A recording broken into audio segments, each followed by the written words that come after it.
Okay, guys, I am posting a video that you really need to watch and share as much as possible. I feel this is very, very important. This on this paper is a dream that I had back in January 4th of this year, where it talks about quantum dot. Okay, watch the video. And this video was posted on the Disciple server, and I watched it this morning. And this quantum dot, look it up, look them words up, and that's all I will say. Watch this, share it as much as possible before it gets taken down, because it will be taken down by YouTube. It's very, very important. Find out, look, research it, find out what quantum dot is and what they've put it in. It is in the, I will tell you this, it is in the patch of the, well, I can't say the word, but just look it up. It's all on you can find all this information through Google. Look it up, guys. Very, very important. Very important. Share this video. Tell people. Very important. Time is so short. Just put it this way. In a booster, this is used as a, they're calling it an invisible tattoo. It will be a patch, and it will contain this so that it can be scanned and it will glow. Guys, share this video. I love you all. This is a warning. Share this video. Share it. Love you guys. Many people in the U.S. now have a COVID-19 vaccine card, paper or digital.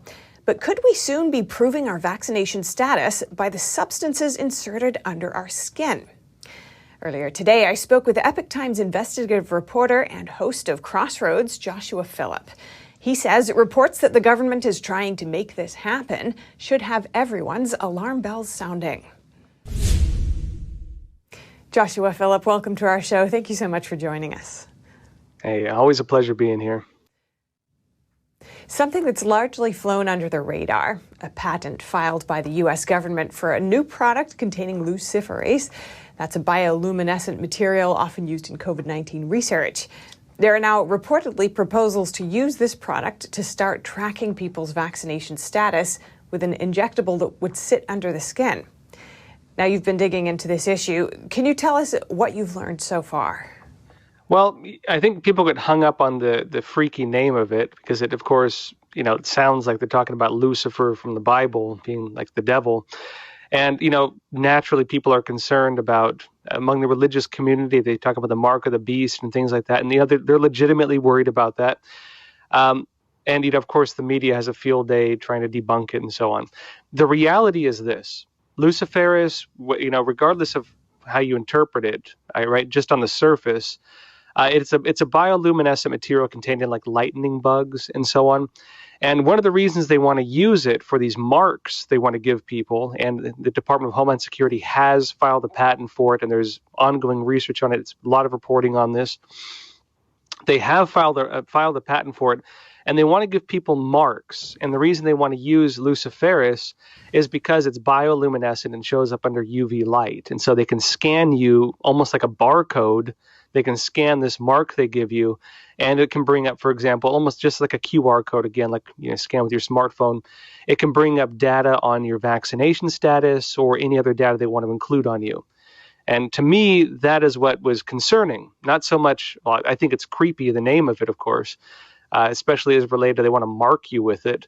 But to me, the bigger thing, well, arguably the bigger thing, at least the one on the surface, is that they want to do this in the first place. That they want to give people tattoos, essentially, using this bioluminescent material so they can tell whether or not you're listening to the government. That concerns me very deeply. They've already developed it. The issue is whether they will ever actually roll it out, and that's where we're at right now. Last year, a Swedish company launched an implantable microchip that could hold COVID-19 vaccination data. How far could something like this go if it's allowed to begin? I'd say it's not far off at all that they make an implantable microchip. Of course, part of the transhumanist movement, which, I mean, it sounds crazy, but it's a thing now. They're talking about this. In fact, the individual I mentioned with the World Economic Forum has a whole, several interviews where he's talking about this, the idea of transcending the normal human condition by mixing man and machine. The people pushing these global agendas believe in this stuff. And it's not far off anymore. I mean, even Elon Musk is talking about microchipping people's brains and so on. The concern with Luciferase and this tracking system is not that it's going to put a microchip in your body. The concern is that they're creating basically a QR code that could be scanned and then used just like a microchip would. A microchip goes a bit further than that because that suggests that there's some kind of not just information leaving your body, but maybe information going into your body, through the use of that. Which I think people have a clear reason to be concerned about because people are talking about it. The people pushing these agendas are talking about it. Now, again, these are different products, but once you lose bodily autonomy, once they have the right as a form of government, programs or government surveillance to enter your body, what else could that mean? Where could that go next? The sky's the limit. And what do you think people should do if they're concerned about their medical privacy and their freedom? Well, people need to make their voices heard with this, and also not be silent when they try to say it's a conspiracy theory. Because look, they have a patent for it. They talk about it openly.